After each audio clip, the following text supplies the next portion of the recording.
Israel ने ठीक एक महीने पहले आज ही के दिन ईरान पर हमला किया था और फिर 12 दिनों तक ईरान इजराइल का युद्ध चला। अब एक महीने बाद नेतन्याहू का दावा है कि ईरान इजराइल पर हमला कर सकता है और यह हमला एटम बम से भी होने का खतरा है। एक महीने बाद ईरान और इजराइल क्या वाकई फिर से टकराने वाले हैं? इस सवाल ने डोनाल्ड ट्रंप को और भी परेशान कर दिया है।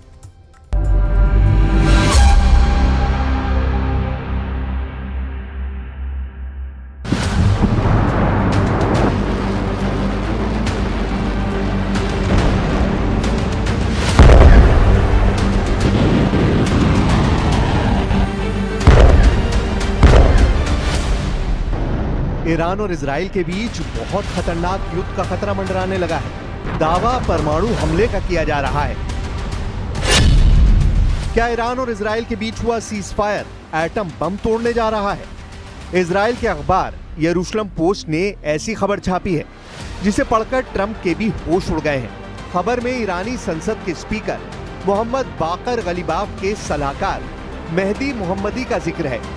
मेहदी मोहम्मदी ने इंस्टाग्राम पर यह तस्वीर पोस्ट की है जिसमें इजराइल के नक्शे पर 2 परमाणु हमले दिखाए गए हैं। ये मशरूम क्लाउड देखकर इजराइल के होश उड़ गए। सवाल है कि क्या ईरान और इजराइल के बीच परमाणु युद्ध होने जा रहा है?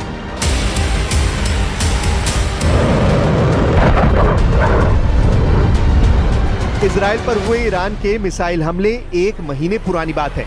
13 जून को ही इजराइल ने ईरान पर हमला करके वहां की मिलिट्री लीडरशिप को खत्म कर दिया था। लेकिन इसके बाद ईरान ने ऐसा मिसाइल अटैक किया कि इजराइल में छुपने के लिए बंकर भी कम पड़ गए। ईरान की मिसाइल हाइफा में गिरी, तेल अवीव में गिरी और उसके ऐसे ऐसे मिलिट्री अड्डों को टारगेट किया जिसका अंदाजा नेतन्याहू को क्या ट्रंप को भी नहीं था। लेकिन सच यह है कि ईरान और इजराइल के बीच युद्ध की चिंगारी फिर से फूट पड़ी है। इजराइल के प्रधानमंत्री बेंयामिन नेतन्याहू ने अमेरिका की मीडिया को इंटरव्यू दिया है और उसमें साफ साफ कहा है कि ईरान अब इजराइल के खिलाफ परमाणु हमला करना चाहता है। नेतन्याहू ने कहा है कि हिजबुल्लाह की लीडरशिप खत्म करने के बाद ही ईरान ने यूरेनियम संवर्धन की रफ्तार बढ़ा दी थी और ईरान इजराइल को मिटाना चाहता है। इजराइल का F-15 फाइटर जेट फिर तैयार किया जा रहा है। इजराइल के बहुत ही सीक्रेट एयरबेस से आई इस वीडियो ने तेहरान से लेकर मॉस्को और बीजिंग से लेकर दुनिया के तमाम हिस्सों में अलर्ट जारी कर दिया है। खबर पक्की बताई जा रही क्योंकि पश्चिम एशिया में नया खौफ बहुत बड़े सवालों के साथ पैर पसार रहा है।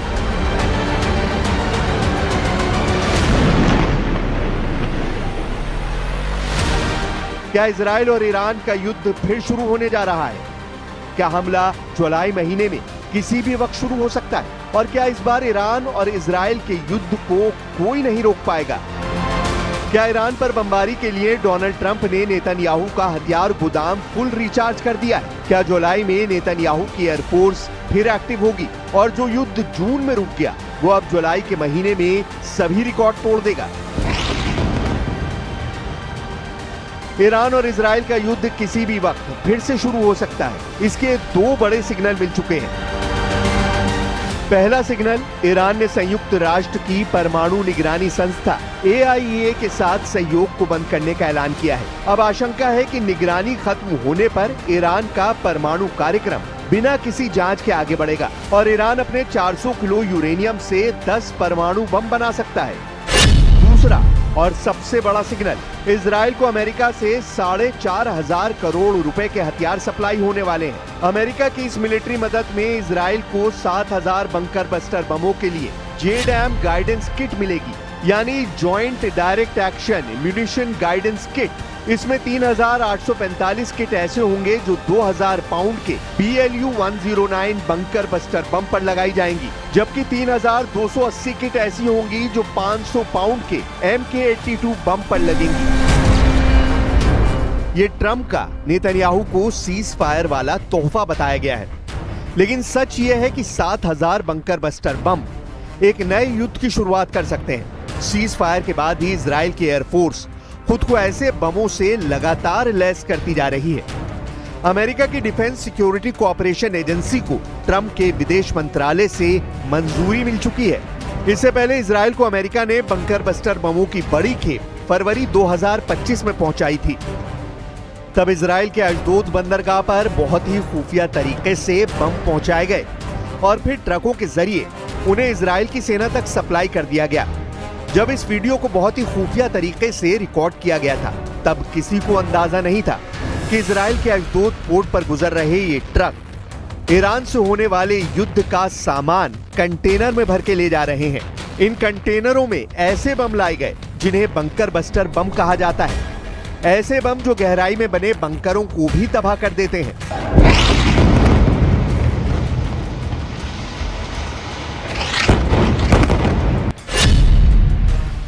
अमेरिका अब इजराइल को 7,000 से ज्यादा बंकर बस्टर बम दे रहा है। ये बम आसमान के रास्ते भी पहुंचाए जा रहे हैं और समंदर के रास्ते यानी कार्गो शिप से भी इजराइल को सप्लाई किए जा रहे हैं।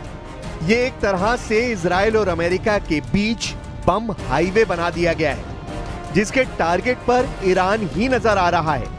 ये डोनाल्ड ट्रंप का नेतन्याहू को बहुत बड़ा और धमाकेदार तोहफा है। डर यह है कि इस तोहफे के पीछे ईरान से युद्ध का दूसरा राउंड लड़ने की तैयारी कर ली गई है। यही वजह है कि इजराइल की एयरफोर्स फिर से सुपर एक्टिव मोड में है। इजराइल के एयरबेस पर लगातार काम चल रहा है। यह है अमेरिका से सप्लाई किया गया MK-84 बंकर बस्टर बम। इसी बम से इजराइल ने अब तक गजा के कोने कोने को मिट्टी में मिलाया है और ईरान पर भी ऐसे ही बमों से हमले किए गए हैं। लेकिन जुलाई को लेकर ट्रंप और नेतन्याहू की जो तैयारी है वो एक लंबे युद्ध की तरफ इशारा कर रही है। 2000 पाउंड या फिर 900 किलो के इस बम की ताकत क्या है, आप इन धमाकों को देखकर समझ सकते हैं। जब ये बम गिरता है तो ऐसा धमाका होता है जो पूरी बिल्डिंग को गिरा देता है। ऐसी तस्वीरें पिछले 15 महीनों में गाजा में भी देखी गई और लेबनान की राजधानी बेरूत में भी देखी गई। फरवरी में अमेरिका ने इजराइल को ऐसे 10,000 बम सप्लाई किए।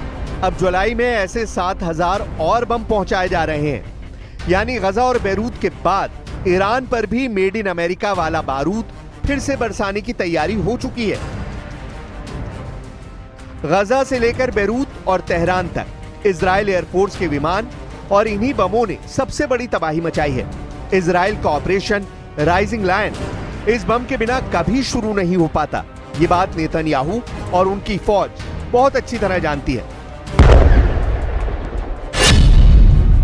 अब सवाल है कि BLU-109 बम और MK-82 या कहें कि मार्क 82 बम क्या ताकत रखते हैं। ये बम कितना बड़ा धमाका करते हैं, इनकी फायर पावर और दुश्मन के टुकड़े टुकड़े करने वाली थ्योरी क्या है। ये ऐसे बम हैं जो विमान से गिराए जाने के बाद अंडरग्राउंड बंकर तक पहुंचते हैं। इनसे ऐसा धमाका होता है जिसकी वजह से इन्हें बंकर बस्टर बम कहा जाता है।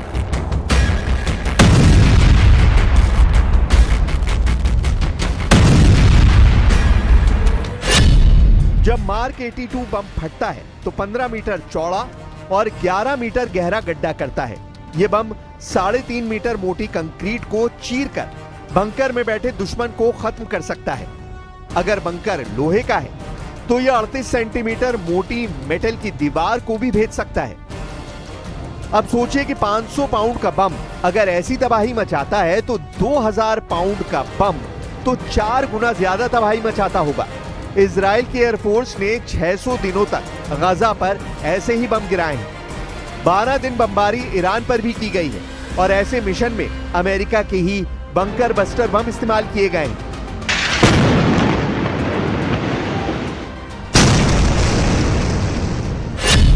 नेतन्याहू का सबसे बड़ा फोकस ईरान पर है। मुमकिन है कि अमेरिका की तरफ से आने वाले 2000 पाउंड वाले नए बमों से अब गजा पर हमले ना किए जाएं, बल्कि उनका पूरा इस्तेमाल ईरान को दहलाने में हो। 12 दिन के युद्ध में इजराइल ने ईरान पर 4200 बम गिराए थे, लेकिन इस बार इजराइल के पास तबाही के लिए डबल ताकत आ चुकी है। इजराइल का मानना है कि उसके दुश्मन युद्ध खत्म होने के बाद अब भी एक्टिव है और ईरान इस फहरिस्त में सबसे ऊपर है। इसलिए बात साफ है कि इजराइल को अमेरिका से हथियारों वाली मदद पर ब्रेक नहीं लगने जा रही। डोनाल्ड ट्रंप ने इजराइल की वॉर मशीन को लगातार ईंधन सप्लाई करने का फैसला किया है। अब चलिए गजा, जहां इजराइल ने अचानक अपने ऑपरेशन तेज कर दिए हैं। गजा में धमाकों का ये वीडियो इजराइल ने बनाया है। नेतन्याहू के ऊपर गजा को लेकर बहुत ज्यादा दबाव है, क्योंकि हमास ने गजा के कई इलाकों में इजराइल को डराने वाले बड़े मिशन अंजाम दिए हैं। इजराइल का दावा है कि हमास ने अब इजराइल के सैनिकों को अगवा करने की कोशिश शुरू कर दी है। यानी हमास अब इजरायली सैनिकों को किडनैप करके इस युद्ध को और लंबा खींचना चाहता है। इजराइल बार बार दावा करता रहा है कि हमास गजा में हार रहा है और उसके 20,000 लड़ाके इजरायली ऑपरेशन में मारे जा चुके हैं। लेकिन गजा में फैले मलबे के बीच में से आने वाले वीडियो बता रहे हैं कि हमास अब भी इजराइल को टक्कर दे रहा है। 24 जून को गजा के खान यूनुस में इजराइल के 7 सैनिक मारे गए। 7 जुलाई को गजा के बैत हनून में इजराइल के 5 सैनिक मारे गए। गजा में हमास घात लगाकर हमला कर रहा है। गजा में जून के महीने के बाद जुलाई का महीना भी इजराइल के लिए खूनी साबित हो रहा है। इन दोनों हमलों ने इजराइल की सेना पर बड़े सवाल खड़े कर दिए हैं। हमास के इस तरह के हमलों ने इजरायली सेना के पावर सेंटर में तहलका मचा दिया है। ऐसे हमले लगातार तेज हो रहे हैं। कोशिश है कि नेतन्याहू की फौज में नया डर पैदा किया जा सके। ऐसे धमाकों में न सिर्फ इजराइल का टैंक फट रहा है, बल्कि इजरायली सेना की ताकत वाली छवि भी चकनाचूर हो रही है। अब तक गजा में इजराइल की बमबारी से 57,000 लोग मारे जा चुके हैं। इजराइल का दावा है कि इनमें 20,000 हमास के लड़ाके थे। वहीं गजा में ऑपरेशन के दौरान इजराइल के अब तक 451 सैनिक मारे जा चुके हैं। गजा में हमास के हमलों ने उन इरादों को भी तोड़कर रख दिया है जिन पर नेतन्याहू और डोनाल्ड ट्रंप की मीटिंग में एक राय बनी थी। हमास के हमलों से इजराइल की सेना में बड़ा हड़कंप मचा हुआ है, क्योंकि जिस हमास के खिलाफ इजराइल 600 दिन से लंबा युद्ध लड़ रहा है, वो हमास अब भी इजराइल के सैनिकों को मार रहा है। गजा में इजराइल और हमास का युद्ध और हजारों लोगों की मौत पर कुछ दिन तक ईरान इजराइल के युद्ध ने पर्दा डाल दिया था, लेकिन अब गजा फ्रंट की तस्वीरों ने इजराइल में हाहाकार मचाना शुरू कर दिया है। अमेरिका की न्यूज एजेंसी दी एसोसिएटेड प्रेस की खबर है कि गजा में मदद पहुंचाए जाने के दौरान जो अमेरिकी सुरक्षा कर्मी गजा में मौजूद हैं, वो लोगों पर गोलियां चला रहे हैं। गजा में लगातार बमबारी की वजह से 57,000 लोगों की मौत हो चुकी है। हजारों लापता हैं और इस वक्त गजा में जो रसद मदद के तौर पर पहुंचाई जा रही है, वो डिस्ट्रीब्यूशन सेंटर भी टारगेट बन चुके हैं।